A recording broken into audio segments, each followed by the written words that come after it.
All right, guys, here we are again. Thanks for joining us for IPL Fight Club. This week, we have got our blue Protoss player at the top of the map, Daybreak. From the Team Liquid, he is HerO.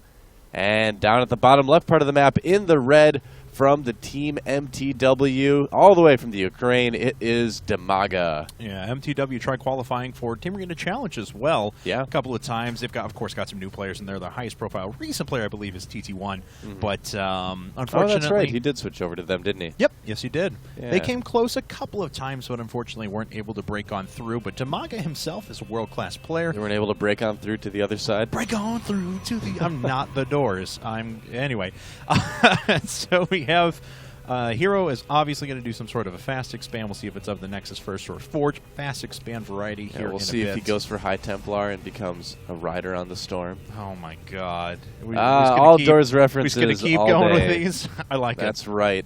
You know, there was an awesome skateboard video back in like I think it was like the late 90s that had riders on the Storm for like their intro thing for the first skate segment. Yeah, oh, nice. I don't know. Skateboard is out there. You probably remember it. I can't even remember what company put it out, but that is a completely different type of recreational activity. It is. Yep. That is true. And a very fun one from what I'm told. I've never been much of a skateboarder or anything, but I respect the people that are able to skateboard because that skateboarding was my life. It was skateboarding in video games. Oh, nice. For a long time. Well, still pretty. I got you on the video game front. So. Yeah, I'm still doing the video game thing. Skateboarding, well, a little bit, but not as hardcore as I used to.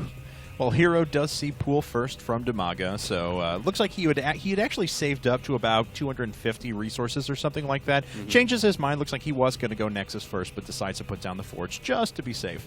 Yeah, and I mean, by the same token, if you've got a Protoss putting their Forge first, you don't want to go Hatch first against that, because obviously you're going to get cannon rushed. So both of these guys just doing kind of the typical safe openings. And I don't even know, does that pylon actually block the hatchery? I would have to imagine it does, but that's got to be pretty close. Yeah, I think Dimaga would have realized it and put it down by now. Yeah, I'm sure it does. It probably just looks like it doesn't, doesn't it? That hex right there is probably the only one that blocks it. Yeah, it's so close. Yeah. It's kind of cool. All right, little worker-on-worker fight there. It's interesting. We do have a Nexus coming up now. We'll follow this with a cannon here as soon as that 150 is reached. And Dimaga, pretty smart, knows his opponent is fast expanding, so he's going to prep and just put down a couple of hatcheries. Well, you know, it's been really popular for Zergs lately to go pool first and then into 2 hatcheries, you know, expand to your second and your third first. And if you're going to have a pylon in your natural, you might as well just throw it down to the third and do it, because the result is going to be about the same anyway. You're going to have a little bit wider area to defend initially, but because of the expand that the Protoss players usually do, you don't need to worry about a whole lot of pressure on there. It's really cool. Yeah, and you usually need that extra production as well just to be able to survive some sort of those big gateway all-ins and things like that hit later on. You just have to watch out for getting cannon rushed or something like that at your third. God. Yep. I don't know. There's some Protoss players out there that like to do that. It's not necessarily the best idea, but something that if you're not prepared for it, you can lose a hatch if you're not paying attention. Every once in a while, they can pull that off. Yep. All right. Well, it looks like Dimaga does have down his second and third hatcheries. He's going to gas now, so we'll start saving up for some Zergling speed here in just a second, and possibly go into a very, very heavy roach play, something. We'll find out what he does in a bit, or if he wants to tack off of this. Well, Dimaga does like his roaches, but in ZVP, I think I've seen him go. I admit I haven't seen his ZVP for a while, but I remember him playing around with Mutas. So, and this is a good map for it. It's a really good map for Mutalisks. You can kind of bounce back and forth between the main and the natural, and the other bases are fairly easy to harass as well. So I think that'd be a good choice on this map. Otherwise, roaches do work just fine, and he might want to go ahead and get some roaches out initially anyway, because he's going to have to defend 3 bases instead of 2. So, yeah, probably roaches initially, but I don't know. I think Mutas would be a good choice on this map as well. It was an awfully brave Zergling there, tearing he lived. That Zealot.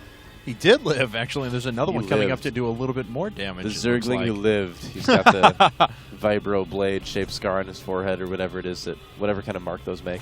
That's very true.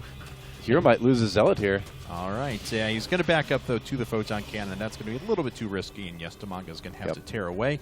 He has Zergling Speed coming up, but no Roach Horn quite yet, or no inclination of tech, I should say. He is continuing to mine some gas and going into a Baneling nest right after this. All right. I was kind of wondering because, that amount of lings early on it's not really that weird, but is a little bit higher than you normally see. Sure. So I was kind of curious, but yeah, it looks like he's going to make some more lings soon. Maybe try to Baneling bust this. It's really not the worst map for it, honestly. Yeah, he has a couple of paths that he can attack from 2 different angles.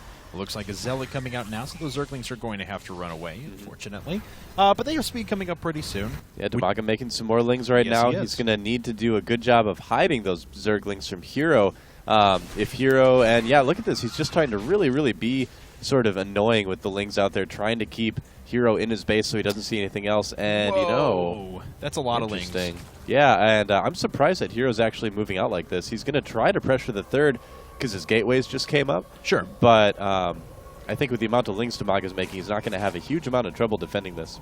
No, he's got quite a few out right now. Another 6 following up the 30 that are already on the field. And bye, Zealot and Stalker. You may have +1, but you will still die. Yep, now he's got to find that pylon. Yeah, which is popping up at the top. Oh, he's got another one over at the side as well. You don't often talk about great warp-in placement, but that's what that was from I was about to say that. I was like, great warp-in. Yeah. Yeah.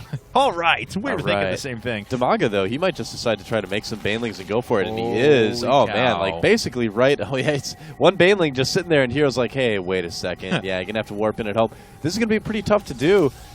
This is a big risk by Dimaga. It's fairly easy to force field these out, but, he's making... HerO's going to make some...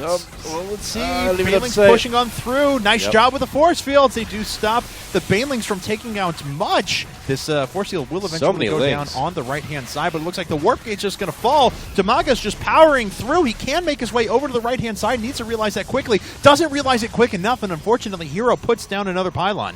Yeah, and Dimaga letting his third take some damage, but HerO does pull back before a whole lot happens. No, he's actually still got Zealots there. The minimap's kind of far away from me. My vision must not be that good anymore. But yeah, so doing some damage there with some Zealots. Yes, he is. Those Zealots have quite a few kills, as a matter of fact. Dimaga even on supply with his opponent at the moment. Looks like we may have round number 2 coming up in a bit, or actually layer and three gas after that. Looks like we'll see some teching. Yeah, he's making a big round of drones. He's deciding to do that teching like you mentioned. And so now Dimaga is like, well, this didn't work, so I'll try to just kind of keep some map control. Although he is moving a bunch of lings up there again, he may decide to go for it anyway, but I think he's just going to try to use that to keep HerO from taking a third anytime soon, more than anything else, really. And that seems a reasonable proposition because HerO does have a pretty good infrastructure right now and continued upgrades. Oh, he's got to watch out. He may just get a lot of lings killed. A couple of nice force fields go down. They actually trap the sentries away, so it's the Stalkers that are taking the hits, and they're within range of the Photon Cannon as well, so HerO just really doesn't lose much in that engagement. Kills a lot of lings in return. Yeah, I'm surprised Dimaga decided to engage there. That was a situation where he should have known that HerO was going to be able to get the better hand here. Oh, and a Dark Shrine as well. Yeah. And Dimaga's going to watch out. Yeah, things just are not going terribly well for a Zerg player right now in this game. HerO's been able to catch things, respond to things pretty well.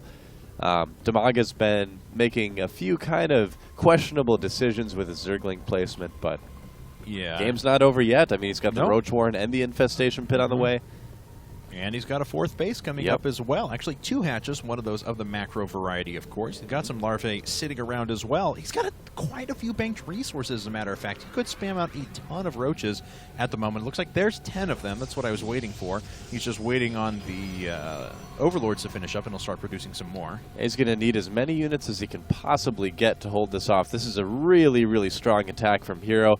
Nice little +1 gateway timing here. It's actually +2 now. Is it really? Yeah. Oh, is that okay, it is +2. All right. Yes. So those icons, man. Yeah, that's true. But I mean, it just shows you how much he's been investing in those upgrades, and look at how quickly they tear through roaches. Those roaches basically didn't do any damage at all, and now this hatchery is basically forfeit.